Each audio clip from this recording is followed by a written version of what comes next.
The only way you can take CBS Sports Radio 1140 with you is with the Radio.com app. Download it today and listen to us anytime, anywhere. We've got your Raiders covered. Knock on wood if you're with me. It's Silver and Black today on CBS Sports Radio 1140. And now, here's your host, Scott Gobranson. Good Sunday morning, Las Vegas, and good morning, Raider Nation. Listening around the nation. That's right, around the nation. We're nationwide. Raider Nation. ZZ Top, baby. To Las Vegas's only All Raiders talk show, Silver and Black today on CBS Sports Radio 1140. I'm Scott Gobranson, your host, joined by my squad, Mr. Kelly Kreiner and Chaz Osborne. And we have another busy show for you on this final Sunday in October. Reminder, we are streaming on the Radio.com app. If you don't have the Radio.com app, you're just not cool. You're not with it. You got to do it. You can get radio from all over the country, including this show live, soon to be archived, so stay tuned for that. And sad news this week, of course, as Raider Nation lost another beloved son. Raiders great Willie Brown died this week at the age of 78. Brown was a fixture for the past 50 years in professional football, with the majority of that with the Raiders. We're going to spend some time talking about Willie Brown, his impact on football and the Raiders, right before the top of the 9 o'clock hour. So don't miss that segment. You can call in and share your Willie memories if you'd like at our new phone number. That's right, our new phone number, 702-257-1140. Ooh, yes, 1140. Easy to remember, right? 702-257-1140 is that phone number if you want to call in and participate, which we invite you to do. You don't have to. Some of you are shy, or you're just afraid that we're going to make you rethink your thoughts. But hey, just call it, 702-257-1140. It was a busy week for the Raiders in more ways than one. A trade went down as former first-round draft pick Gary Conley was shipped off to Houston in exchange for a third-round pick.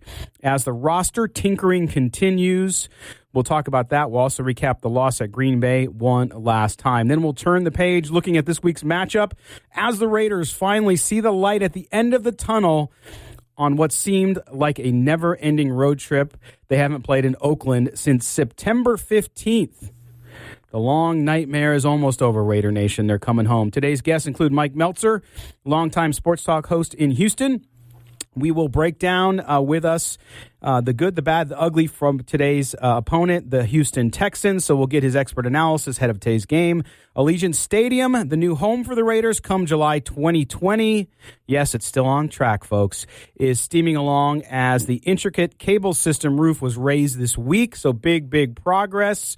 We're going to talk about that a little bit. It's a sight to see. The most complex task of the whole project. Mick Akers from the Las Vegas Review-Journal, a frequent guest here, will join us live to discuss parking. That's right, parking. And to tell you how he walked, not we, to the stadium from all the proposed sites as we perhaps put to bed some rumors and concerns about the parking at the new stadium. Also, we are streaming live on video, YouTube, Facebook, and on Periscope. Twitch, too, if you're a gamer, you can find us there as well. All right, guys, so we are back and want to welcome in my team here, starting with Chaz Osborne. Chaz, how are you this morning? Morning, Raider Nation. You're ready? To go. You're ready to go? Talk about Little Raider football today? Always ready to talk Raider football. All right, and then also Kelly Kreiner. Kelly had some trouble getting to the studio this morning, right? Yeah, that's not exactly sure what happened on the 15, but they had the on-ramp to the 215 shut down. And I noticed Chaz wrote down the new phone number. Maybe he'll call into the show today. Yeah. I mean, I'm talking Raiders. You guys won't let me talk. I'll just call in. Chaz might be one of our best callers if he called in. Okay, guys. So let's jump right in and talk. We're gonna get to some community news as well. Our correspondent David Stepanian, as well as Chaz Osborne, we're out at the big Raiders Foundation poker tournament. Yeah. Charity poker event to benefit the Nevada Youth Football League. And I'm trying to get Chaz on video here, but he moves around all the time. So no, stay there. Okay. And so we're going to talk about that in a little while. But this week, news, of course, interesting development. So they traded Kalichi Asemele in the offseason to the Jets. He didn't work out there. He hurt his shoulder, had some surgery, and now they've released him, guys. And I think he actually has a good dispute against the Jets because it just doesn't seem like they actually follow protocol unless he somehow lied to them. But it doesn't seem like the Jets are in the right there. You guys follow that story at all? You might hear about this later in the show. Oh, okay. Wait a minute. So we might have stumbled into what will be the basis of Kelly's Corner right off the bat. You may have walked right into that. Awesome. I usually step in it, so that's not too far off. So listen, he passed the physical, right? So he was cleared to play for them. All systems go. So you're saying he might have not wanted to play there, or he wasn't being honest? No, he passed the physical. They let him play, so it's on them. What I find interesting about it all, though, is that sometimes moves are made from teams, and we don't know all the information. Right. So perhaps this played into what the Raiders. Because remember, we were critical of that move because we're like, what are you going to do on the offensive line? Now the offensive line has worked out pretty good so far this year for the most part. They played well, but. Kelly, remember you were highly critical of that trade, but maybe they saw something we just couldn't see because we're not on the inside. Yeah. But certainly he didn't work out in the New York Jets. And I love Raider fans. Let's go sign him. It's like, no, I think you're I just like how the Jets had him as doubtful this week after he had surgery. It's like, okay, that's one way to do it. It's better than the NHL with their injury. Upper body injury, lower body.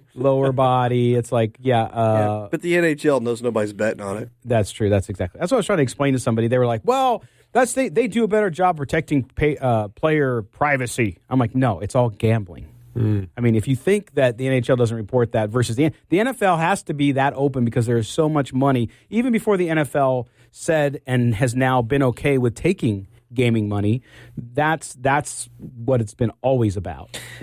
Gambling in fantasy football has completely driven the NFL. I mean, it's always been gambling. Fantasy's been the last 10 or 12 years. Right. But that has grown the popularity of the sport more than anything else, and it's not even close. No, it is. In fact, I was listening this morning here on CBS Sports Radio on the network, and my good friend John Kincaid, who does a national show, and he's based out of Atlanta, but he was talking about, he had a guest on talking about baseball, right? And, how baseball has fallen in popularity, right? And part of that reason is exactly what you're saying, is gambling and fantasy football, because people have an interest in all of the NFL. They don't just have an interest in their team anymore because we all are watching, oh, geez, did Deshaun Watson play well today for the Texans? And I live in Las Vegas. We cover the Raiders. It doesn't matter. And that's what happened. And I found it funny. There was an ad for Major League Baseball where they talk about playing the game faster. I'm like, who are you kidding? Trying to speed it up. No, but they do a commercial where they're saying they're playing faster. I'm like, that's not true. Right. You continue to lose interest. I was lamenting this. I was cleaning out my storage unit. We had a bunch of stuff. If you follow me on Twitter, you probably saw me post a bunch of the pictures. But and I came across all this baseball memorabilia. I'm like, why am I keeping this? My kids don't even care about baseball anymore. Right. They just don't. Football has become the pastime. I think we talked about this on a few shows before, and baseball is like fifth now in the country. No, it's still number two. I was going to say, I mean, you can find any kind of rating or any kind of metric you want to support whichever side you're on that. But the biggest thing, people just don't realize that baseball was a day at the park. Yeah, that's the whole, because that's what it was back in the day. Right. You spent your whole day around going to a baseball game. Yeah. Now nobody wants to do that. No. It's I want this, I want it now. It's every day. Nobody wants to do anything every day. Yep. They need to shorten the season. Do they have fantasy baseball? Yeah. Oh yeah. It's every freaking day. You've got to check lineups. You got to change it. I don't play fantasy baseball because I'm too lazy for that. Yeah, because I was doing basketball for a while, and it's the same thing. Yeah. Every day you're doing something. Yeah, people play fantasy hockey, baseball, but that's where I think the NFL, in the brilliance of the NFL has been. They can engage with fans in different ways. Now, the NFL needs to expand as well. That's why they're looking internationally. Unlike the NBA, which has completely put all its chips in the China corner. We're not going to get into that mess. But that's why the NFL is so popular. That's why Raider fans, too, it's like you love your team, which hasn't been very good for the last 2 decades, but your interest in football, not only in your team, but in football in general, stays consistent because of all those ancillary things, and it's very cool. So I think it's going to be pretty good, and we'll see how things progress along the lines of fantasy football. Now with gaming, the daily gaming, which we can't do in Nevada, because the casino industry blocked it. But that, too, has kept people interested. So now you have fantasy football, you have straight betting, and now you have daily fantasy, which is basically the combination of both. Right? Have you done daily fantasy before, Kelly, before it was illegal here? No. I never saw the purpose of it because I just gamble I just bet games. Easier that way, right? Well, I mean, if you're in a state where you can't bet on football, that's a nice way to gamble on stuff because that's basically what you're doing. Right. But I can just bet on the game, so I never got into the daily fantasy stuff. Yeah, no, that's true. We are going to we got off yapping. And we're going to get in our after the break. We'll bring you our story from David Stepanian, our correspondent on the Raider Foundation poker fundraiser, which was pretty cool. Chaz, you were out there. Yeah, it was a lot of fun. And who was out there? The regulars: Leo Gray, Marcel Reese, Lincoln Kennedy, Jim Plunkett. Plunkett was there, and then who else was there? You met Rolando McClain. Rolando McClain was there with his rings. Was that Rolando McClain? No. That was. Oh my gosh. I was getting ready to say. Do you have any ginkgo for Chaz over here? That was a different guy.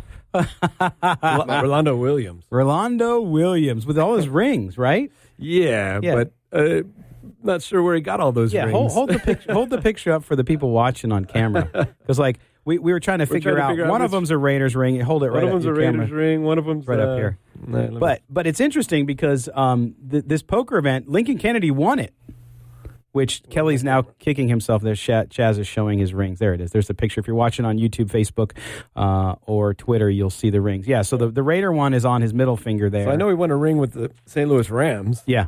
And then he went to Syracuse. One of them's a Syracuse ring. But the other two, the Raiders ring, I'm not sure who gave him that. It's a special Carrier Dome ring. All right, we're going to take a break here. When we come back on the other side, we're going to do a quick review of last week. We got to talk about the Packers game that was. We'll tie a bow on that one. We'll talk about the Conley trade, and we'll tell you about that poker tournament. You're listening to the Silver and Black today here on CBS Sports Radio 1140. Raider Nation rallies with us. The mob is restless after 2 straight losses. Get that 8th win. You might win one or slip. Let's get one here. Make yourself 9-7 or something like that. The possibility of getting in a wild card. Who knows? Welcome back. Las Vegas' only all Raiders talk show, Silver and Black today. The Oakland Raiders select Josh Jacobs, There it is. running back. Knock on wood if you're with me. Your Las Vegas home for complete Raiders and NFL coverage. CBS Sports Radio 1140. We talk for Golden Knights fans. Join us for the Nightcap with Lindsey Brown. Monday nights at 6 on CBS Sports Radio 1140. This is Mark Bedane, president of the Raiders. You're listening to Silver and Black today. All right, welcome back. Thanks to Mark Bedane, president of the Raiders, for bringing us. If you missed our interview with him in London, you should go back and listen to it. We're going to talk at the bottom of the hour with Mick Akers about the parking at the new Allegiant Stadium.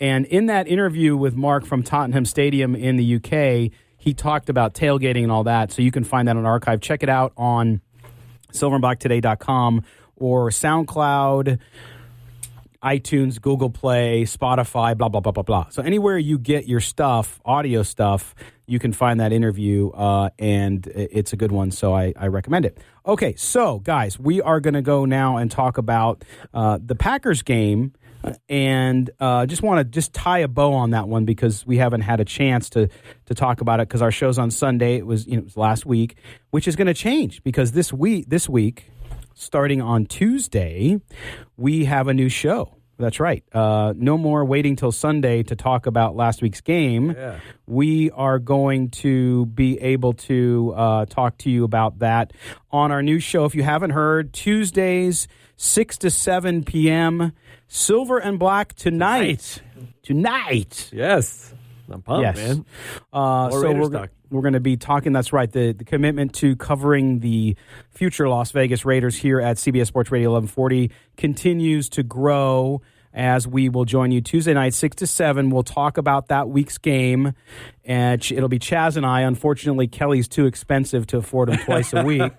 No, Kelly has some other business interests, but we're working on that. We want to get him in here, so hopefully that'll happen. Give him a buyout. He's pulling the Antonio Brown. No, you guys are working on that. Does the other party know that? Yeah, I talked to him yesterday, and they were not excited at all. Yeah, we're gonna up the number. We're gonna work that out. We might have to give up a couple draft. We started picks. low. It's a negotiation process. That conditional 7th wasn't getting it done. That's right. They might throw in a U-Haul rental, but we're thinking about it. All right. So let's talk a little bit about and Chaz keeps moving around. Yeah, the Green Bay game. That fumble was obviously the turning point, right? It was, and I think too. Look, the defensive woes last week were horrendous. It led to a trade this week, of course, of Garyon Conley. Yep. But to me, that was the big deal. Yes, the 2 car turnovers, as I wrote on the station's website on CBS Sports Radio 1140.radio.com, that look, those were 2 big plays in the game, but they didn't lose because of it. Although the 14-point swing at the end of the first half with the car fumble was a big deal. But that defense, just as Kelly would say, looked like trash, right? Trash. Yeah, that the fumble just kind of sucked the air out of the room, then that touchdown just kind of took it over. Well, when you're down 14-10, you're about to go into the end zone, go up 17-14, and all of a sudden 14-point swing. The next time you touch the ball, you're down 28-10. I was say that's the big thing. Getting the ball, or the Packers getting the ball first, scoring it. Right. That's what ended it. But the fumble aside, even if they score there, that secondary is just giving up too many yards. I don't think the Raiders were going to be able to score for score with them. Maybe.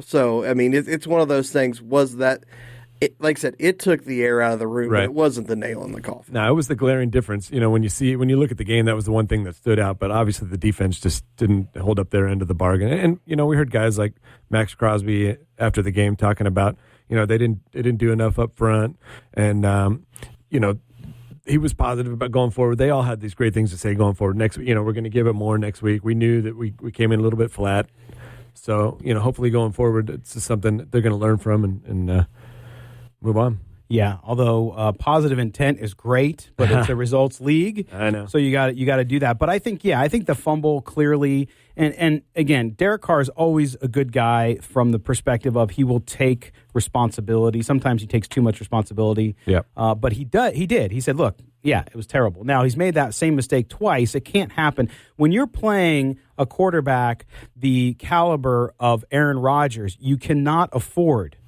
to have mental errors and mistakes like that. And the whole, he was just being competitive and all that. Well, a lot of quarterbacks are competitive on every down, and they don't fumble through the end of the day. You have to make good decisions. Right. And so when you play a team like Green Bay on the road, you just can't make those errors, and the Raiders couldn't overcome it. Now, Garyon Conley, who I have been very critical of this year, and called him out several times with people telling me sometimes I was crazy. He's playing well, was completely exposed last week.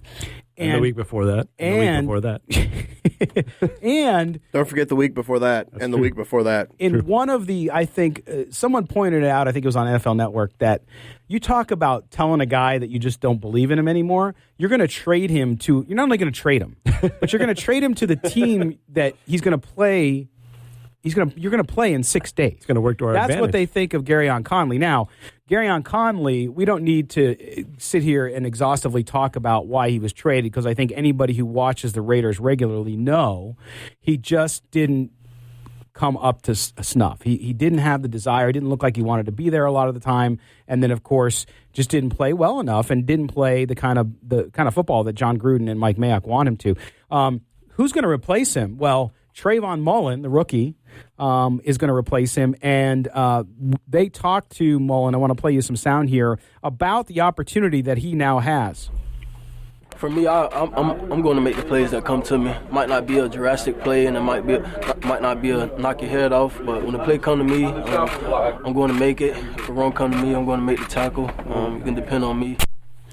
All right, there's Trayvon Mullen. Not a guy of a lot of words, but in essence, he's saying, "Look, I'm not I'm not Jonathan Abram at the cornerback spot. I'm not going to go out and kill people. But he obviously is now in the position to take this opportunity, Kelly, and run with it.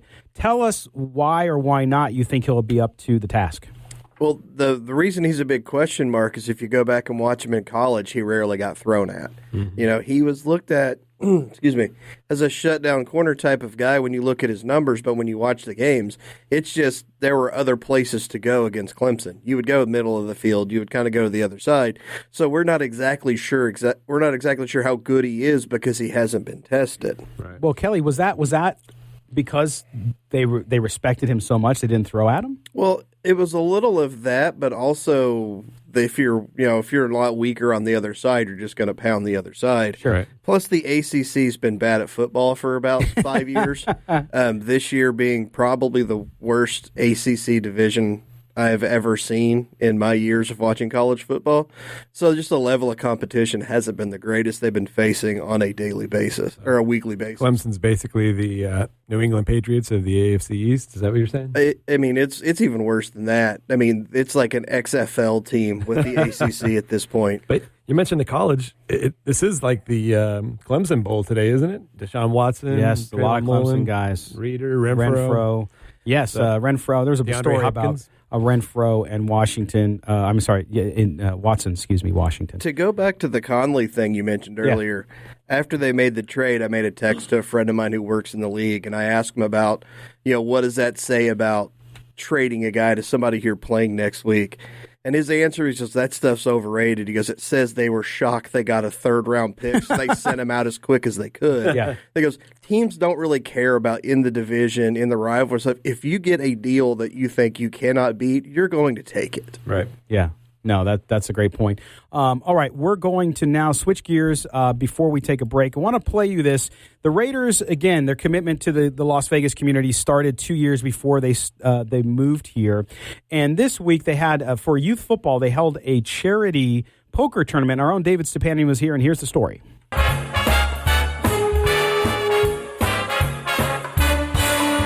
The sound of cards shuffling, chips hitting the velvet, and Lincoln Kennedy bragging about being the best poker player in a room full of pros?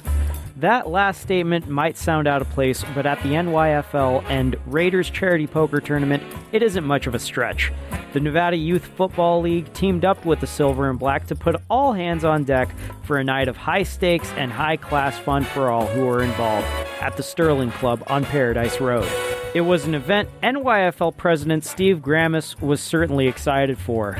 My partner and I, when we got into this, we knew that we had a long road to hoe to get to the point where we wanted to be in a free football environment. So getting there, we needed help. And to have the Raiders reach out and say, we're going to be one of the ones that come out here and help you, it really kind of warms your heart and lets you know that there are a lot of people out there that want to help.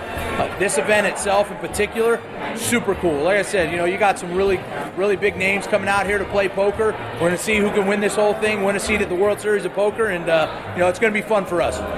It wasn't just all fun and games for everyone. Lincoln Kennedy, a seasoned poker vet in his free time, was confident in himself, to say the least, but also knew the big story at the tournament was the benefit of Nevada youth football. The one thing that I love about football the most is that it teaches you how to work with other people. And that's what we have to do in the world today. So I think football helps get you ready for that. More importantly, it's a great activity for kids to do after school. And so the Nevada Youth League, they have both, girls and boys playing. They also have other programs for girls. So it's a great way to give back to the community. More importantly, for the Raiders aspect, because as they're coming here, they want to help bolster up the community, show that they're an active part of it. It's a great way to give back. A great start. It wasn't only former Raiders in the building. Poker pro Matt Stout admitted that pro players take it easy at charity tournaments, but he was all in for the good cause they were playing for. It's going great so far. This is the 26th event the Charity Series of Poker has run. Our first time working with the Raiders Foundation. We're really happy to help welcome them to Vegas, introduce them to some of the poker crowd out here, and get them more involved as we try to benefit Nevada Youth Football League. Poker's become the number one way to raise money for charity above golf recently, so it's really nice to help with my experience, my knowledge, and my connections with the poker crowd, just helping all these guys set up their charity poker events and try to help. The Nevada Youth Football League and the Raiders really raised the stakes for future charity poker tournaments, and there were nearly 200 buy-ins at $500 a pop. The ultimate jackpot for the NYFL would be to offer their Youth Football League for free to all kids who are interested. To find out more about their mission, head to GoNYFL.com. That's GoNYFL.com. For Silver and Black Today, reminding you guys to remember when to hold 'em and know when to fold 'em. I'm David Stepanian. All right, thank you, David Stepanian. We're going to step aside. When we come back, Mick Akers from the Las Vegas Review-Journal will join us, and we'll talk Allegiant Stadium parking. You're listening to the Silver and Black Today on CBS Sports Radio, 1140. The only way to take Silver and Black Today with you is with a radio.com app. Download it today and search CBS Sports Radio 1140 in Las Vegas and listen to us anytime, anywhere. Welcome back to Silver and Black Today here on CBS Sports Radio, Las Vegas's only all Raiders talk show. And we like to do, especially for folks here in town and those out of town, we like to update you as much as possible on the progress with the stadium. There's a lot of disinformation that's out there. Many of us kind of keep track of it, and we know where it comes from. But we wanted to do is talk about, there's been a lot of progress made in the parking. It's been a key issue around the stadium. It's only a 62-acre site. A lot of people saying, where are you going to park? You're going to have to walk forever to park and blah, blah, blah. Clearly, many of those people have never been to a major metropolitan area with a football stadium, because there's others in urban areas like Chicago, like even Indianapolis, Minneapolis, you name it, right, guys, where you got to walk. It's just the way it is. Yeah. Before I moved out here, I lived in lived in Indiana. I had Colts season tickets.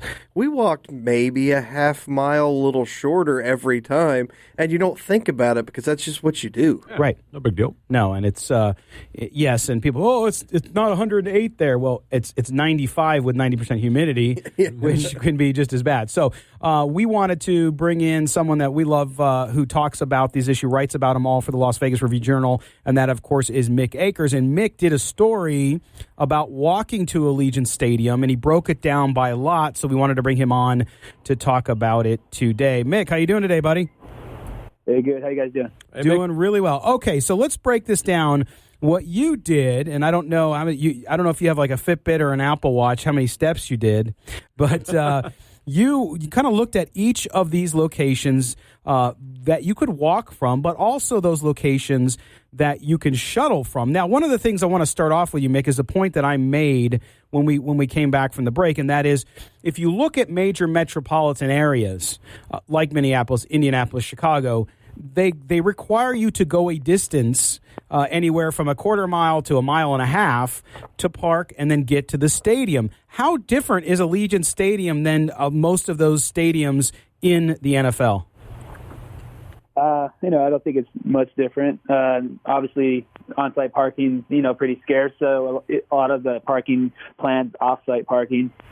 They're working, to get more, walking range sites right now. They have a few that they already announced, but they're also trying to get a parking co-op with some of the neighboring businesses and, do some lease type of deals with that. So, it's looking like when we get nearer, to July, we'll hear a lot more of this come out, but there's going to be a lot more walking distance parking than it's being reported right now. So, it's going to be just like every other, stadium that's been built in the last 10 years or so. Just if you're in the middle of a major city where it's already pretty congested, you can't really expect to have that much parking, available.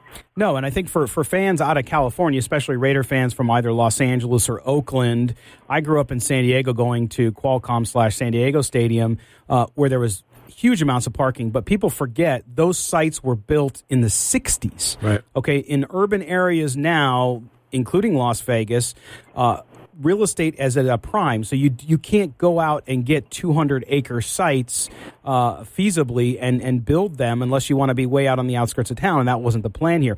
But Mick, in your story that ran on the 21st, you talk about these different sites. What overall did you learn by doing this and going around from the Arville site, the Blue Diamond Road kind of site, which is a shuttle site, and then, of course, the freest former taxi yard site, which Mark Bedane talked to us when we were in London about on the air. What did you learn about all these sites, and kind of what's the takeaway for Raider fans, whether they be here in Las Vegas or elsewhere, about the parking and what it'll be like getting to the stadium on game day?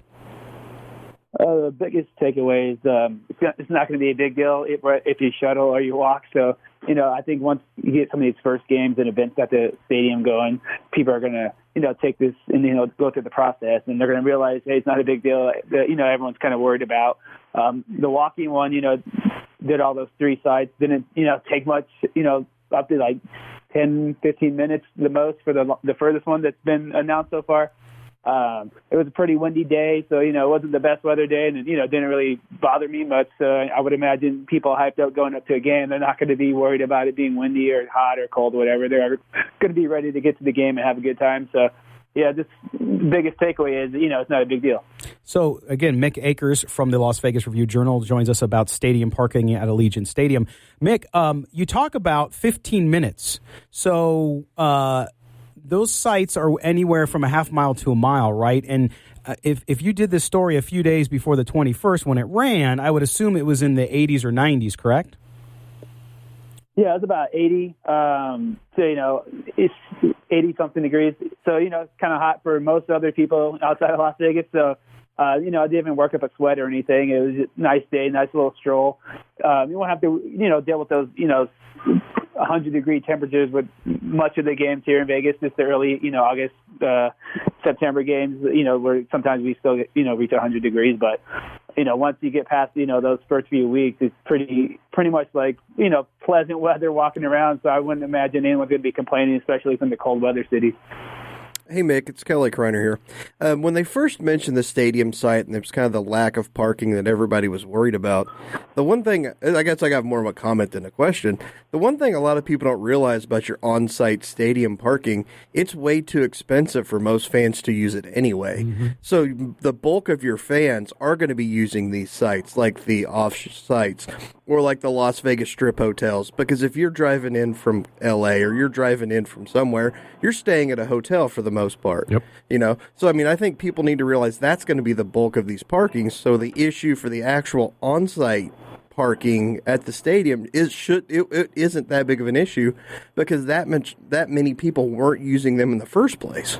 No, that's right. And Mick, when you look at these stadium sites and the parking, that's the other issue, right, is cost. And as Mark Bedane told us in London, the Raiders are going to, with this co-op, be able to have space but control pricing, to control fan experience. What are you hearing? Because he told us, hey, look, there's going to be tailgating. Don't worry about it. But what have you heard in that process and where that might be? Is there any kind of leading site right now that you know of through your sources that could be the spot where people are going to be able to tailgate? I don't think there's, anything that's been out yet, but I would assume any Raiders-controlled parking area is going to have some kind of tailgating available. The only one that's been mentioned that's not going to have any is obviously the Las Vegas Village where the shooting took place. Obviously, it would be in bad taste to have it there anyway. So that's the only one that's been said a definite no, where there's going to be any tailgating. But, with the Raiders trying to work with all the neighboring businesses, so they don't have that one business maybe trying to spike the price up on the parking compared to the others. That's why they're trying to get a uniform process going on that. But I would assume, just about any of the tailgating sites, the Raiders, or the parking sites that the Raiders are going to be running, that you'll have, some form of tailgating available on it. Yeah, no, it's going to be there. It's and folks who were worried about it, I don't think they need to be worried about it. And walking to the stadium, I mean, like you said in your story, 18 minutes to complete if you were at the Las Vegas Village over by Mandalay Bay. That's not a long walk. And yeah, the first couple games of the season, a preseason game, it'll be hot. Yep. But it's not that bad. I mean, nobody goes to preseason games. That's true. Now, when you look, there was one site that was always talked about, Mick, that we have not heard anything about anymore, and it appears that it's no longer something that's in consideration, or maybe we're wrong about that. But that, of course, is the Bali High Golf Course. Anything on that development?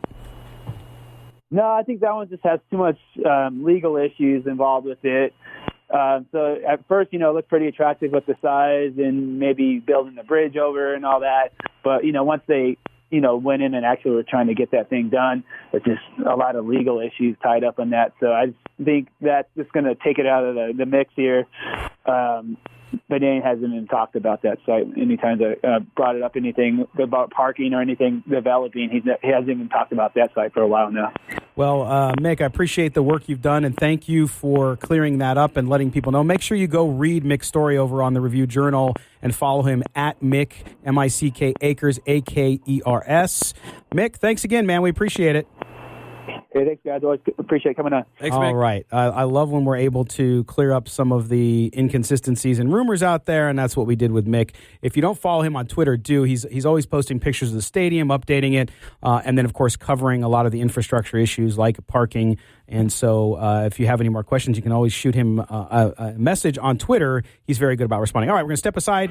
When we come back, we're going to honor the great Willie Brown, who passed away at the age of 78 this week. You're listening to the Silver and Black Today here on CBS Sports Radio, 1140.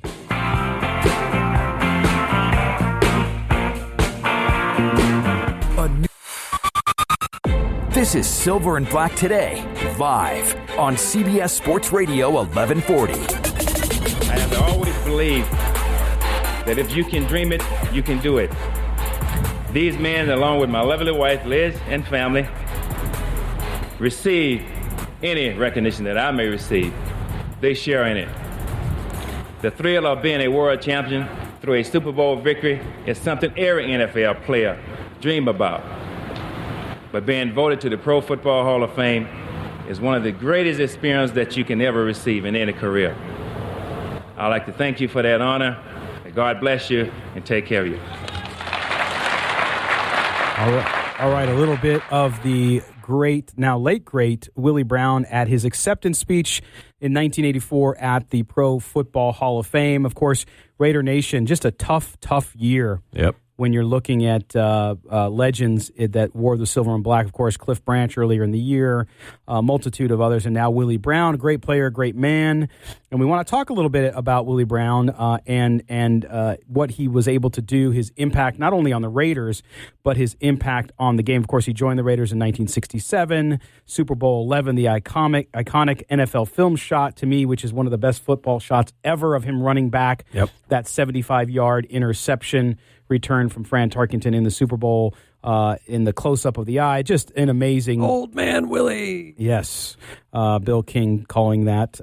And so to me, that is part of his legacy, of course, but so much more. If you saw the video Charles Woodson posted, and so many of the Raider greats and Raider players and coaches have posted about Willie Brown, really says a lot about the man. And of course, we had Coach John Gruden talking about his passing, and here's what Coach Gruden had to say about Willie Brown. It's been hard, it's been hard, especially for, Mark Davis and his mom that, grew up with these guys. I mean, these are legendary players and great people, and it's hard to swallow. Losing Cliff, certainly losing Willie, and as you mentioned, several of the other men that we have lost, but that's life. None of us are guaranteed the next day. That's why you live for the moment and pay your respects the best way that you can. There you go. There's Coach John Gruden on Willie Brown. And then Derek Carr also talked about Willie Brown, who has a significant point in his life. Of course, when he was drafted by the Raiders, Willie Brown was the man at the podium making the pick. The first time I heard or saw it was when I saw Scott's tweet, where he had passed away, and it's kind of surreal because Willie was one of the first people I ever met as a Raider. He obviously called my name, reminded everyone about Mother's Day, and I remember getting the call, and I see this guy get up on stage talking about Mother's Day. I'm like, man, hurry up, say my name, and then just come to find out, getting to know the guy, just how loving he is, just how passionate he was about this team, the traditions that he carried on, that are still carried on in our building. Anybody who's been here over the last however many years, they have a story that they could tell about Willie. A lot of us have some good memories. Me, Marcel, Seawood. I remember a time him coming up to us and talking to us about some stuff that I'll leave privately. But it's just stuff you don't forget, right? Just some funny things that Willie was always funny, always laughing, had a great sense of humor, and was a true Raider. He was family. He loved this place. I'll tell you that. I think anyone who knows him knows how much the silver and black meant to him. All right, there's Derek Carr on Willie Brown. And guys, let's talk about the impact of Willie Brown. I mean, first of all, we were able to interview him at a charity event last season. He hasn't been around this season, I think, because of his failing health. But just the sweetest man. I mean, I have to use the word sweetest because such a genuine, nice person. Yep. And what an ambassador, not only for the Raiders, but for the game. But what, for you guys, what's the lasting legacy of Willie Brown? I'll start with you, Kelly. I mean, you talk about Willie Brown coming out of college, undrafted, out of Grambling, and talk about him coming out of college, his impact on the NFL. He's on that short list of, the greatest undrafted players of all time. He's up there with like the Warren Moon and, Night Train Lane, the guys like that. But you mentioned the biggest part of that. A lot of those top undrafted guys came from historic black colleges. Mm-hmm. These guys were not recruited like they are nowadays. It's like if you weren't at major programs back in the day, the chances of somebody seeing you and picking you up were slim to none. Right. And so he had to actually make an extra effort to be seen, to try to go out there, and he got picked up.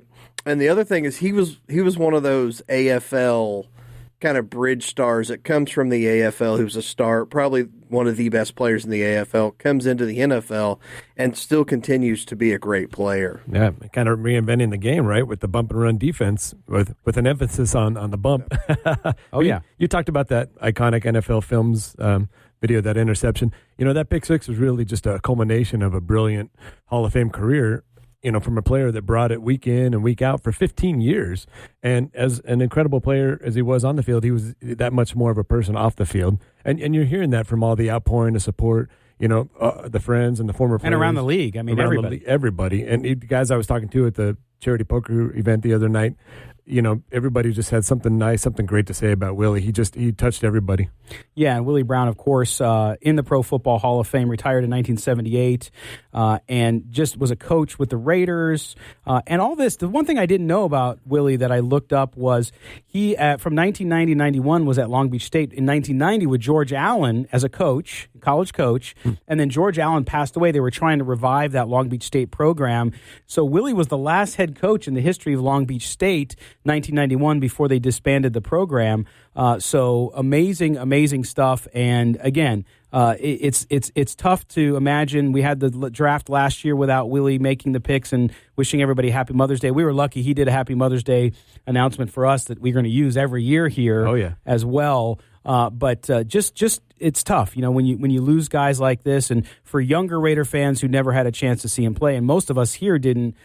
We were small when he was playing, but we saw Willie Brown around professional football for his entire adult life and just lived his life in such a good way. It's a great example. Took under his wing a lot of those players, and so we want to wish his family, his wife Yvonne, and his 3 kids the best, and our sincere condolences as we also pass that along to the Raider organization, because it's been a tough year for them prior to their move to Las Vegas. All right, we're going to step aside for the top of the hour sports update. When we come back, Mike Meltser from Houston. He'll join us, longtime radio host, to talk about the Texans and the Raiders today. You're listening to the Silver and Black Today here on CBS Sports Radio, 1140.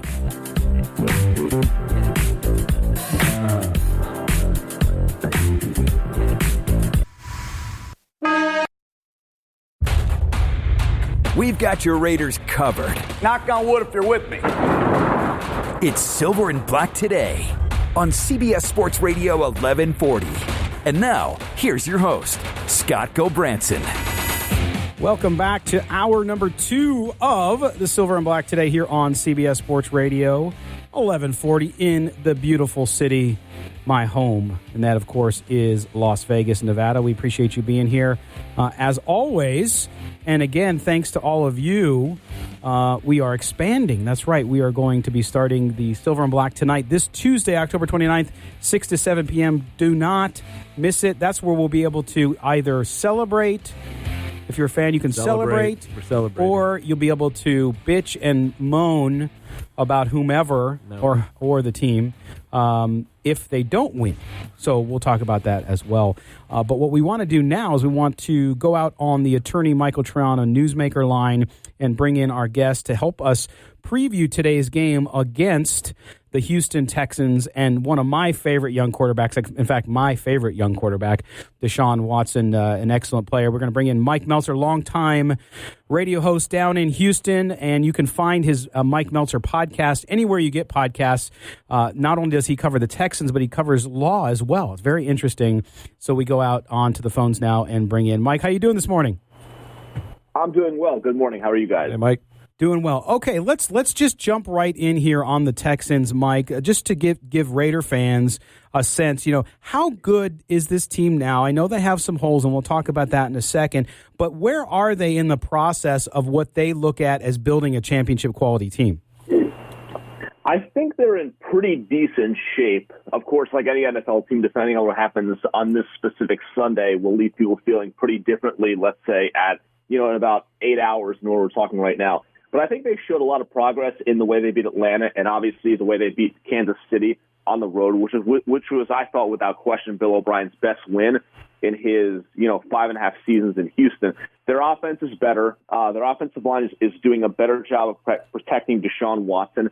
And Deshaun has taken a step this season, and I think he's playing at a pretty high level. They lost Indy last week, which I won't kill them for because I think Indianapolis is very well coached. I think has a deeper overall roster. And I think the Texans playing Indianapolis, who was coming off a bye, was not an easy spot to get a win. So I think Houston is in a pretty solid position. I think they're in a position where they should obviously contend for the AFC South with Indianapolis. But a game like today is the kind of game where they need to make sure to win, especially being at home, just to kind of make sure you keep track with Indianapolis because their schedule is substantially easier than Houston's over the next month or so. All right. So Mike, let me ask you, since you brought up Deshaun Watson, where is he in his development?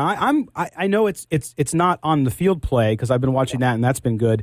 But even I love his press conferences and his demeanor and how he seems like he's just matured so much. He is a guy who's ready to take on that responsibility. Where does he still need some development, and where has he far surpassed maybe what people thought he would be? I think the biggest thing that he has done, and it's one of those things where it's if you're just like watching a bunch of NFL games at once, this is not the kind of stuff that would really stand out to you, but just adjusting against the blitz. Like when people are sending blitzes, 5 guys, 6 guys, getting the football out quickly, even for short gains. It might be 3 yards, it might be 5. But just finding a way to get himself out of the blitz and making sure he completes passes and keeps the offense going, that to me has been the single biggest improvement Deshaun has shown from last season to this season. The Texans can do a lot on offense. They do have some issues with injuries, like Will Fuller's not going to play today, but they have a pretty deep set of skill guys between wide receiver and running back and tight end as well. And I think he's done a good job of utilizing all of his weapons. And I just think he's playing at a pretty high level. Like, you look at the stats last week, and they're not that great. I actually think he played a pretty good game. He just got a little bit unlucky in certain situations. I kind of blame that more on the talent around him, not executing. But he's clearly playing at a pretty high level. And if you're asking me, like, what's one specific area where he's improved the most, it would be against the blitz. Hey, Mike, Kelly Kreiner. I got a question about the defense. I mean, the secondary's obviously been the biggest issue that they've had, so much so that they traded for Gary and Connolly this week. So that leads me to the question, Do the Texans watch football? Yeah, it's funny. Like, I'm watching last week, and this is where I worry about where the Texans are because they're sort of like all in with the Laramie Tunsil deal and some of the other moves they've made. But, like, you look at what they had defensively, and I'm talking, like, even against Kansas City in the fourth quarter, but even last week when they're sitting there and it's like, and the cornerbacks are basically Lonnie Johnson, Phillip Gaines, Keon Croston. Like, these are the cornerbacks they have on the field against Indianapolis. And I'm sitting here and I'm like, if you're talking to me in the offseason and you're asking me who I want playing in my secondary at cornerback, like, of those guys, I want, like, maybe Lonnie Johnson, who's a second-round pick out of Kentucky, playing, like, 10 or 15 snaps. The other guys I don't want on the field. Like, they're in a situation where their top two corners, Bradley Roby, who's actually done a pretty good job this season on a one-year deal, and Jonathan Joseph, they're both hurt. Joseph may play today with a neck injury we shall see in a few hours. Those guys are not allowed to be injured for the Texans. Like, they are not allowed to be hurt, and the problem is the last 2 weeks they have been hurt. So they're just throwing out like a bunch of almost total jags, like guys who can get off the street essentially. And like every possession, I sort of feel like if they get a 3-and-out or if they get off the field, it's a massive win. So I think what they're betting on with Garyon Conley, who, I have seen some of the highlights or lowlights from last week. I think what they're hoping for is that they're buying low on like a distressed asset, and that since the Texans don't have a lot of assets moving forward to like help out their secondary a lot, that they can buy low on somebody who's pretty young, and he can play much better here. Like, I think Roby would be a pretty good example of that, because when the Texans signed this guy in March to a one-year deal for $10 million, I had my buddy in Denver on our show in Houston, and he was like, and he crushed Roby, which is fair because Roby was not good in Denver, as I'm sure you guys know. But through the first, month to 5 weeks of the season here in Houston, Bradley Roby was actually a good player. And so I think with quarterbacks sometimes, especially on a defense with J.J. Watt and Whitney Merciless and those guys, maybe a change of scenery makes all the difference. All right, we're joined by Mike Meltser, covers the Houston Texans, and longtime radio host. Hey, Mike, this is Chaz. You mentioned, Bill O'Brien's coaching against the Chiefs, and that was a big win. My question is kind of, now that he's taken on the GM role, do you think that's affecting his coaching at all? I don't know if it's affecting it now. It terrifies me for the future because he now has every incentive, as we just saw and have seen for the last 2 months, that all of a sudden they're pouring draft picks into acquiring veteran players, whether it's Duke Johnson or Laramie Tunsil and Kenny Stills, or it's Garyon Conley. And I don't think it's sustainable long term in that, I would just put it to you guys this way. Look at the division that the Texans are in. You look at Indianapolis. Frank Reich is a better head coach than Bill O'Brien. Chris Ballard, I think, is an excellent general manager. The Texans don't have a GM. Right. So, if you're comparing organizations, who in the Texans organization is making up the difference between having no GM and having, in Indianapolis, one of the best GMs in the NFL? Now, the good thing for Houston is, unlike if we had this conversation in January, now the Texans have a better quarterback than Indianapolis does. So that's a good thing. But to me, at some point, yes, I do think that they will need to add a GM. I don't know if it's affecting O'Brien from a head coaching standpoint during the season. I would probably tend to think not. It more worries me because of how his incentives personally are to try to win now immediately versus the long-term goals of creating something here that is sustainable. That's right. Again, Mike Meltser joins us from Houston. He covers the Texans. Now, Mike, when we look at today's game, the strength of Houston's defense is their up front against the run. And, of course, the Raiders are now a running team who also utilizes tight ends. Last year, the Texans couldn't stop tight ends, but this year they've improved in that area. Talk about that defensive front and how they match up against what Oakland and the Raiders are going to do today to try to win the game. Well, the Texans run defense, I think, is pretty solid. It's not the killers that they were last season when, they had some of the best run stoppers all over the place, when they had Jadeveon Clowney, who's awesome against the run. But they still have a lot of guys who excel in that. J.J. Watt, DJ Reader, Zach Cunningham, Bernard McKinney. When you have those guys in your front seven, you're inherently, barring something really surprising, you're going to be pretty good against the run. They've had their moments where they've been a little spotty this season. I think against the Saints in Week 1, I wasn't really thrilled with their work. They have a bunch of bodies inside. They play. I know in the NFL now, everyone's kind of a hybrid, right? But they have a bunch of guys on the interior who they're carbon copies of themselves. Like Brandon Dunn, Angelo Blackson, Carlos Watkins. They literally all do the same exact thing. But it is a pretty good run defense, and I was pleasantly surprised that last week the Texans, on the carpet in Indy, they were able to hold the Colts to 62 rush yards on 26 carries. That is the same Colts rushing attack that's been really good all season, that dominated Kansas City 2 weeks earlier, and the Texans totally shut down that rushing attack. That surprised me, and that's something that will obviously need to continue today against Josh Jacobs and the Raiders. So I think it's pretty good. It's not to the level it was last season. What I would worry about from your guys' standpoint is if I'm looking at this Texans defense, what I would do if I were calling plays is I mentioned the secondary. Like, I am attacking those cornerbacks way sooner than I'm attacking this defense, up the middle. Yeah.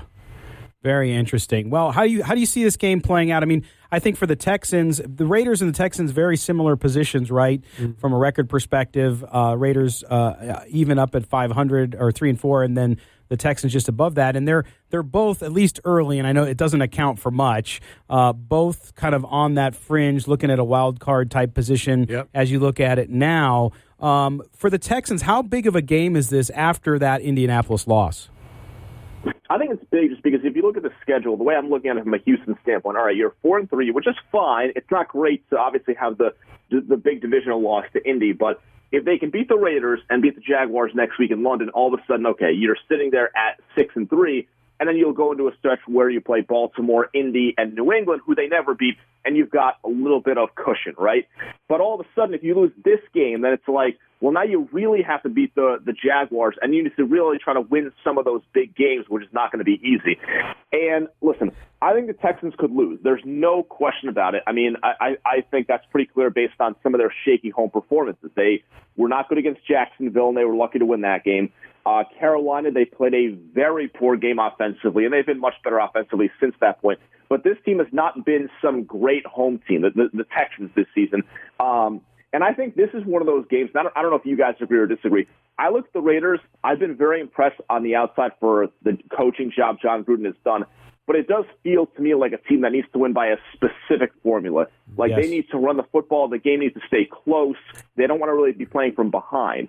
So from a Texans standpoint, if they can hit one or two big plays early or their offense is clicking early, I think this is a game that they can win, with a bit of a comfortable margin. But if they start making, mistakes like they made last week, if they fall behind, then this thing I think is going to be competitive up until, 6 or 7 o'clock at night. Yeah, and Mike, I agree with you on that. And the Raiders have a weakness just like the Texans do in the defensive backfield. So I expect Deshaun Watson and I expect Derek Carr both to have pretty good days. All right, Mike Meltser, of course, check out the Mike Meltser podcast on Twitter at Mike Meltser. Mike, thanks again, man. We'll talk to you real soon.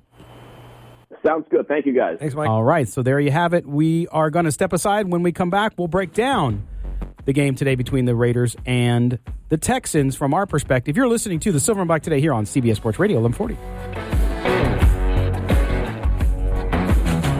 When you need inside info on your Raiders, you'll find it right here. I do really think as far as Derek's concerned, he needs to learn a little bit more patience, have a little bit more patience with the offense. All the time, it's all about the details, and we'll watch the film.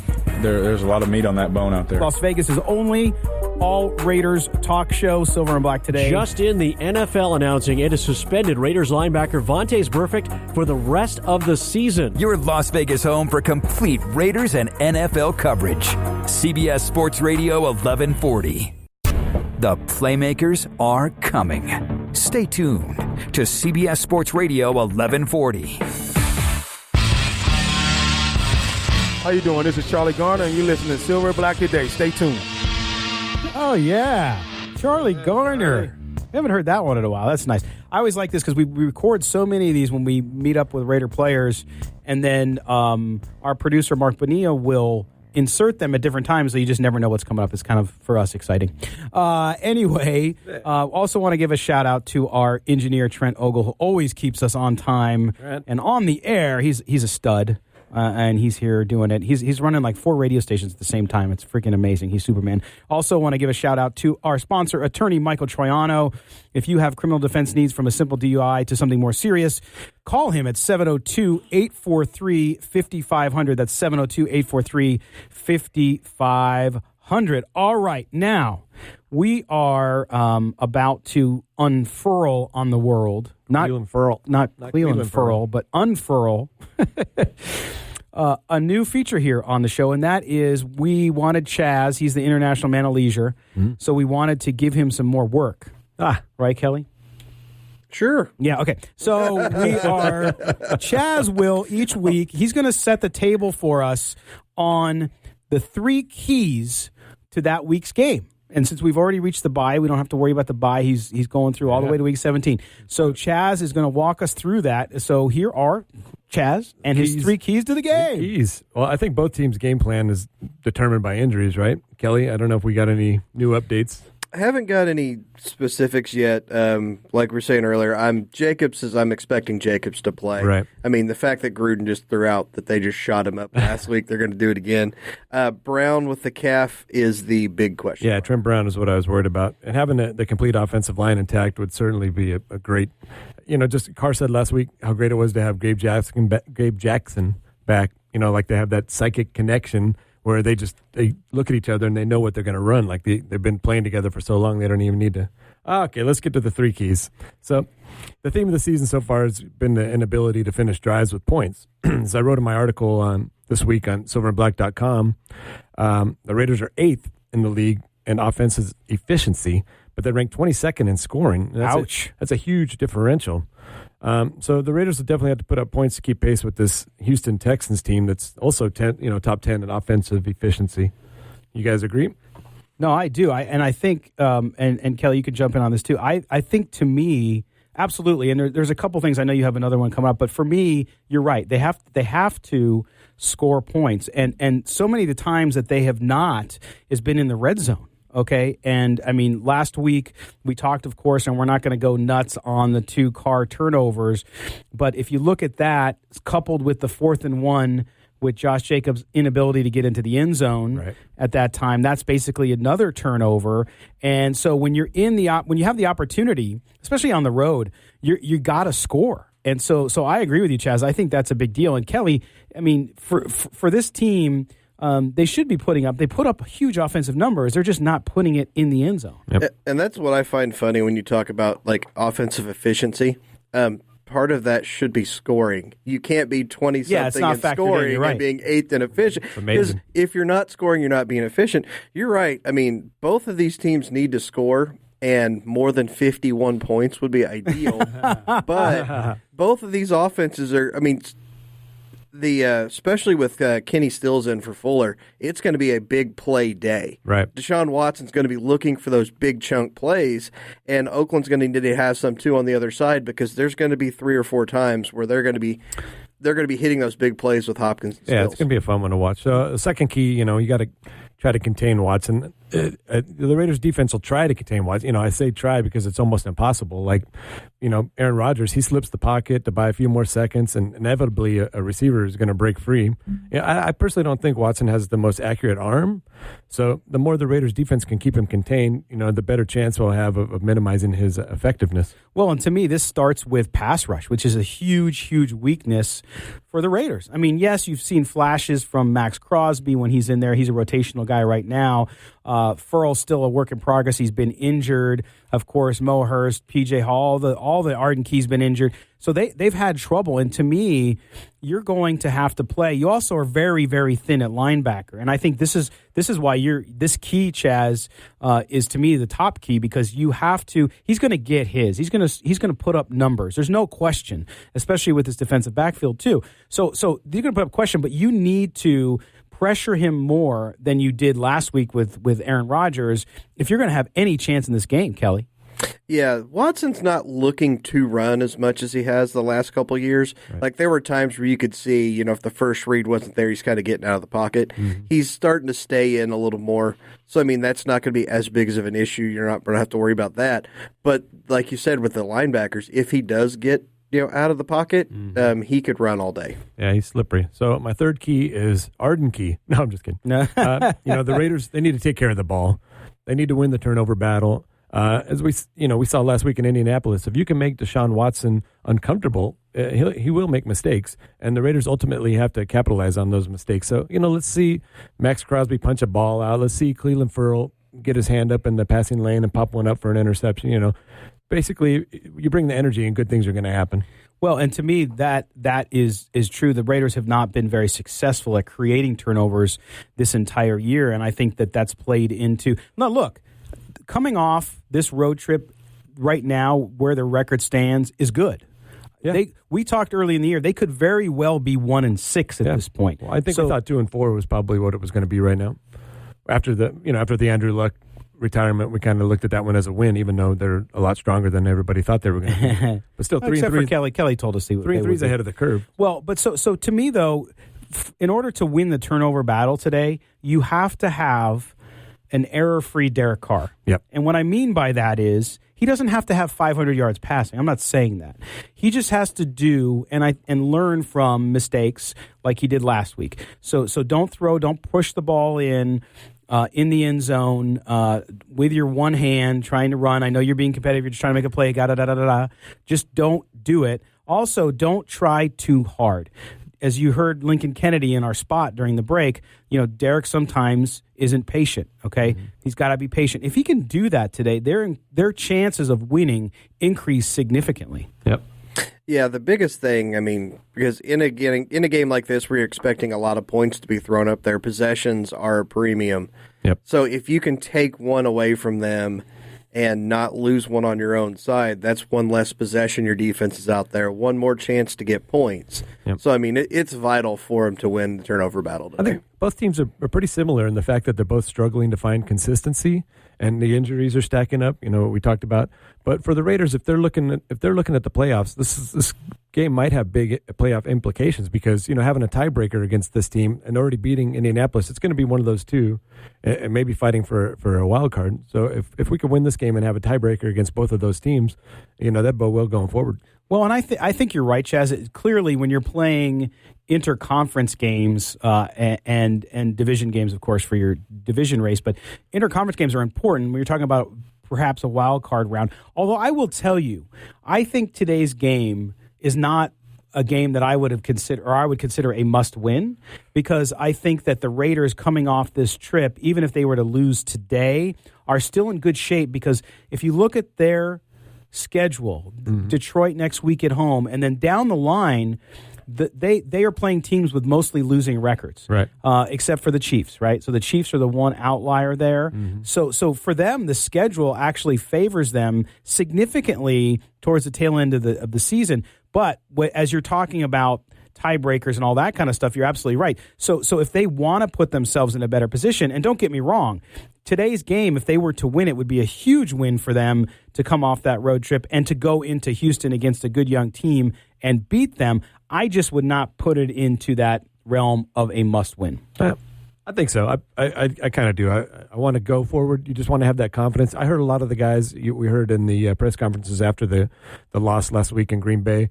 Foster Moreau was the biggest one. He said, we can beat any team in this league. And, for a young guy to have that confidence, and he's kind of speaking for everybody. And Alec Ingold was saying, we ran the plays that we've been successful with. They just, we ran them today. They just weren't successful today. So all these guys have the confidence. And it sounds like, going into this week, they're going to bring that energy. They're going to bring that effort. And hopefully it translates into a W. All right. Well, that is Chaz's 3 keys to the game. We'll see how they pan out. We're going to step aside and take a break and pay some bills. When we come back, another feature that is so exciting that I can hardly contain myself. It is Kelly's Corner coming up here next on the Silver and Black Today on CBS Sports Radio 1140.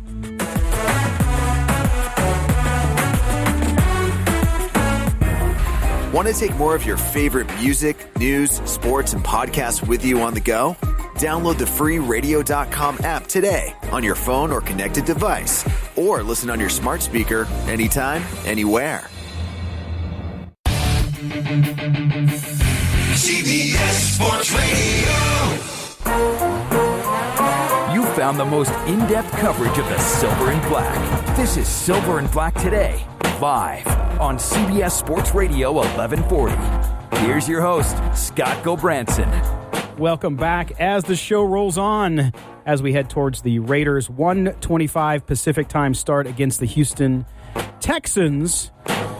And the last game of the marathon road trip is upon us. Oakland will be very happy next week to host a game for once again with the Lions coming to town. And I'm jazzed. I'm excited. It's time for Kelly's Corner, which we always love here because Kelly does. He really, we joke about it. But Kelly always brings up some very compelling and interesting topics that may be Raiders related. This one has a loose correlation to the Raiders, or at least a former Raider. Go ahead, Kelly. Yeah, we kind of mentioned it earlier when beginning of the show. We mentioned Kelechi Osemele, former Raider. And it just brings up a thing that I've always had a problem with, just personally. And knowing a few people that have played in the NFL, a few people that have worked in the NFL, just the idea of a team doctor to me always just seemed completely pointless.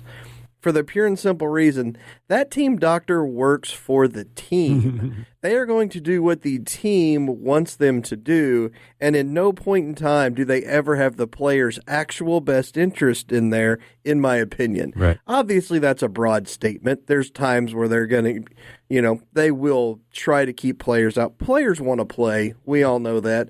Players are going to do what they have to do because they know if they miss one game, they can lose their job. But at some point, you have to be able to just kind of you have to be able to set a line and let a player know you can or can't do this. Let a team know you can or can't do this. Well, the Jets have just crapped all over that line, apparently, in this last week. Because for a couple weeks, Osemele's been complaining about the shoulder and talking about the shoulder. Went to several doctors outside of the team, two of which recommended surgery. And the Jets are like, no, we've been shooting you up. We're just going to keep shooting. No, they said we've shot you up and played. We want you to keep shooting up and play through this. He's like, no, I'm not doing this. My shoulder, I can't play with my shoulder like this. These doctors are recommending surgery. Well, what happens?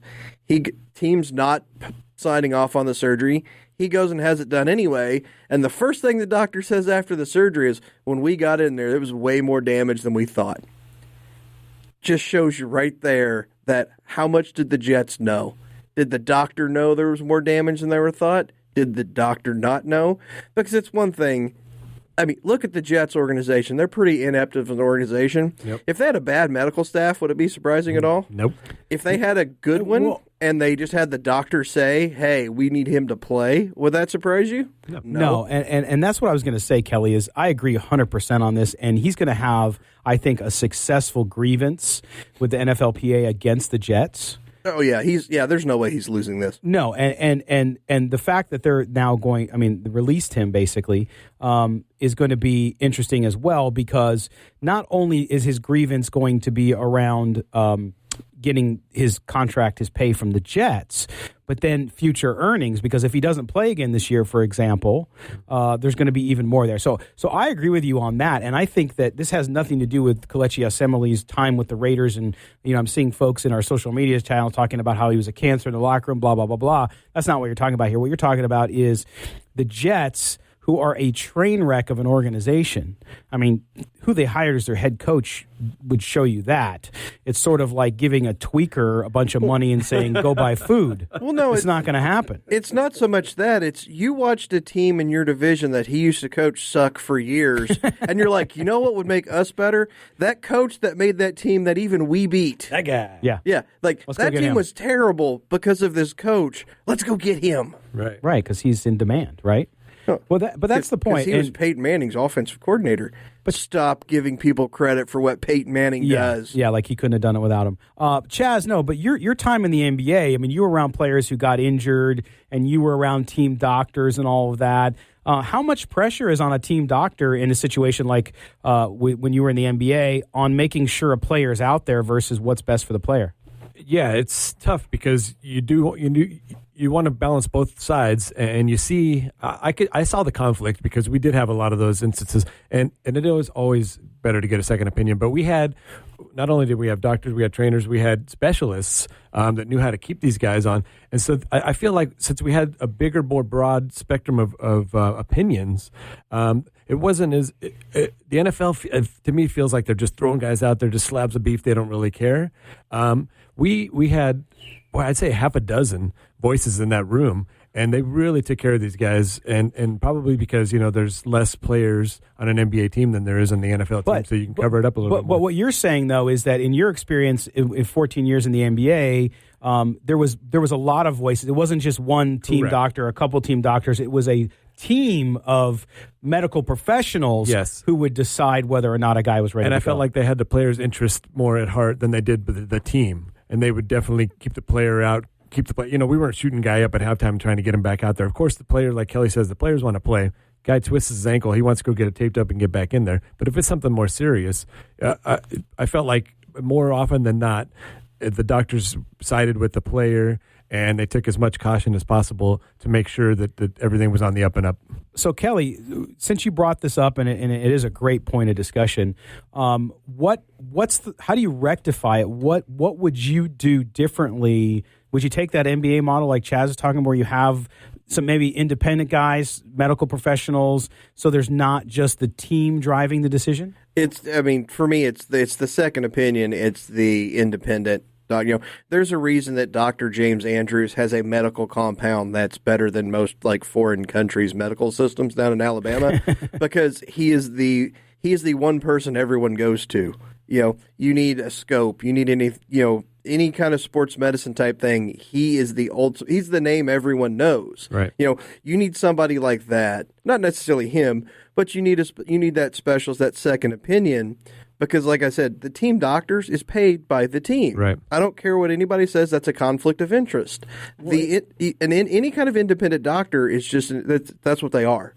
They're an independent doctor. That's going to have to weigh more than your team. Let me ask you this though. Then is this something? And we have no idea. Is this something the Players Association should be talking about with the collective bargaining agreement and saying, look, we have to protect our players. So in a situation where there's an injury and there is perhaps a difference of opinion between the team doctor and maybe the player's doctor or an NFLPA doctor, then you have a third party, an arbiter come in, a third medical professional who could make an independent decision? Well, this situation's a little weirder than most, because a lot of times you'll see a team and a player kind of argue over who will do a surgery. Mm-hmm. Like somebody like Tom Brady, back, he had a little cleanup procedure done a few years ago. He wanted his doctor, the knee, when he wanted a doctor in California to do it. The Patriots wanted somebody else to do it. But ultimately that kind of went by the wayside. But you see that pop up, but you rarely see it to where it's no on a surgery versus no, I'm getting it now. Yes. Right. Timing will be an issue sometimes. A player might want to wait. Because the team always wants it done as soon as possible so you can get up there sooner. Player might want to wait till the off season or wait and do something else. Yeah. But it's never something like this to where there was a complete argument on whether or not a procedure was needed. And as we find out, it was needed a while ago, because if there's more damage than was expected, that's something that was there before and just kept getting worked on. Yeah, and I saw Shaq do that too when he got his surgery. He said, I got hurt on your time. Yeah, I got injured on company time. I'm going to get my surgery on company time. And so that's, those are outliers. That's the player himself. But I think the dynamic of the guaranteed contract probably plays more into the difference between the NFL and the NBA, correct? Oh, absolutely. Yeah, definitely. Because that's the whole thing with the NBA. Like you said, it's guaranteed. The second they tip the ball of the first day of the season, you're guaranteed for the year. Now, NFL vested veteran stuff, like those things are different. Mm-hmm. But in the NFL, your guaranteed contract might be guaranteed for the year. Maybe nothing left. Just depend on the structure of a contract. Right. So it's like you're saying, those guys want to be out there. And the difference is that there's only 5 players on an NBA team. You got 52 players on an NFL team. So that's the difference, is that there's multiple players on NFL and a lot less on the NBA. There's no bench in the NBA anymore? Well, you know what I mean. No, and that's the thing. I think, you look at the Raiders. Let's bring this back to the Raiders. Josh Jacobs hurt his shoulder last week, right? And he's a tough guy. He got shot up, and he didn't practice this week, which is not a big deal. Usually a lot of veterans don't do it. Now, he's a rookie, but being a bruising running back like he is, you have to be concerned with that. We'll see how it goes today. Hopefully there's no issue there. But certainly you look at that too, and you're concerned, like, where do you draw the line? The player's desire to play, the team's desire for the player to play versus what might be best for them medically. And they're not always aligned. I'm not saying in any way that the Raiders are making Josh Jacobs go out there, because that's not what I'm doing.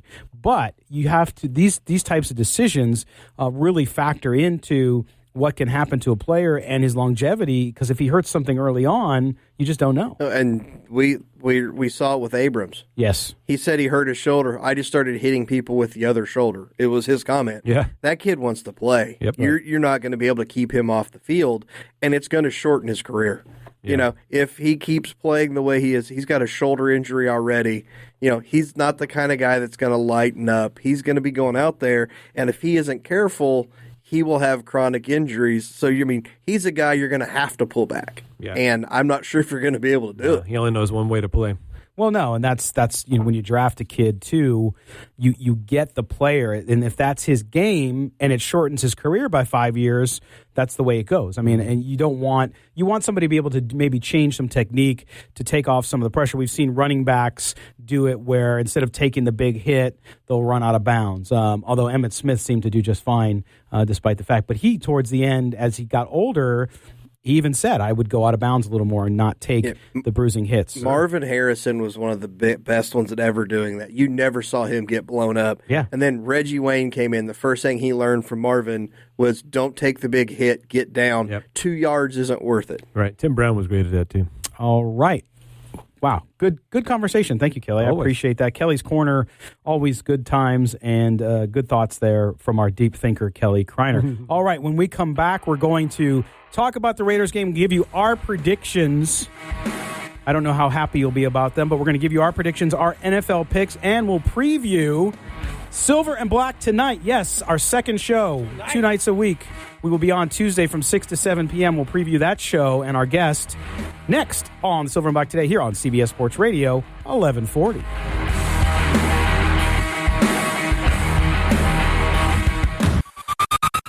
This is Silver and Black Today, live on CBS Sports Radio 1140. Welcome back to Silver and Black Today here on CBS Sports Radio as we are in the home stretch. Yes. Yes. From 3. Yes. Okay, sorry. Getting my Marv Albert on. And no, I'm not wearing ladies' panties. Yes, you are. All right. We're back. We're talking Raiders football as we do every Sunday, but also now on Tuesdays as well. We'll talk about that in just a minute. But what we want to do is we want to talk to you guys about our picks. First, we're going to make our NFL picks. We have been doing that last week. Kelly and I we didn't do so well, although I don't do well every week. Although I had a couple weeks ago. Last week I had a good week. This week, not so good. But we like to give you our picks, as they used to say, for entertainment purposes only. So if you lose money, it's not our fault. But we like to use it and talk about our games. Now, Kelly and Chaz are much more in the wagering business than I am. So we're going to start with the man who was 2-0 last week. Were you 2-0 or 1-1? 1-1. 1-1. 1-1. Chaz sometimes goes a little crazy with his picks, but they somehow work. Man, so what do you got this week for us, Chaz? They keep the lights on out here in Vegas for a reason. I go opposite of the public, and it seems to be working out so far. What do you got? Let's see. I got, where is it? Oh, my goodness. Well, I was going to go with Philly, plus 1.5, but you said you're taking Philly plus 1.5. Oh, thanks for giving away my pick. So I'll do... Spoiler alert. I got a bunch of them here. I'll go with, let's take Arizona Cardinals. How about that? Arizona plus 10.5. Drew Brees is going to come back. He's going to disrupt the timing of that team. And Arizona's going to keep it close, but ultimately the Saints will win. Okay. Then I've got your second pick. I've got Carolina Panthers going to the NFC Championship against those New Orleans Saints. So a big win in San Francisco today is going to help that cause. They're getting 6 on my thing here. I don't have an updated line, but we'll go with Carolina Panthers plus 6. Yeah, do you trust a guy who doesn't have the updated line? I don't know, Kelly. I picked this up last night. Kelly had a rare off week with me. Mine's not rare. Yours is. You were 0-2. What do you got this week, Kelly? The fact that Bears under... Just how a 102-yard kick returns all they have until garbage time, and then Mitch Trubisky just throws on. Yeah, good job, buddy. Yeah, that Carolina is now down to 4.5. By the way, buddy. Ouch! Oh, because everybody's on Carolina. Yep. Really? Yep. I got to go opposite. For this whole time, I have not given out like the actual bet that I have the most money on.